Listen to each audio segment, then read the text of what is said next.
ପରମେଶ୍ୱରଙ୍କର ବାକ୍ୟ। ଅନେକ ଦୁଷ୍ଟ ଲୋକର ପ୍ରଚୁର ସମ୍ପତ୍ତି ଅପେକ୍ଷା ଧାର୍ମିକ ଲୋକର ଅଳ୍ପ ସମ୍ପତ୍ତି ଭଲ। କାରଣ ଦୁଷ୍ଟର ବାହୁ ଭଙ୍ଗାଯିବ, ମାତ୍ର ସଦାପ୍ରଭୁ ଧାର୍ମିକକୁ ଧରି ରଖିବେ।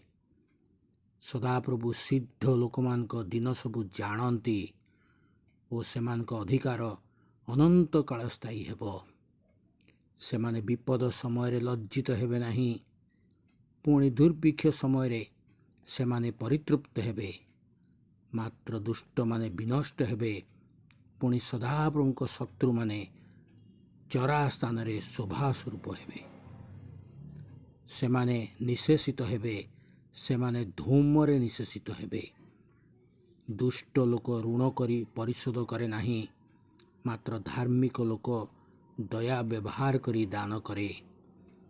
କାରଣ ତାହାଙ୍କର ଆଶୀର୍ବାଦ ପ୍ରାପ୍ତ ଲୋକେ ଦେଶାଧିକାର କରିବେ, ପୁଣି ତାହାଙ୍କର ଅଭିଶପ୍ତ ଲୋକେ ଉଚ୍ଛିନ୍ନ ହେବେ। ଆମେନ୍।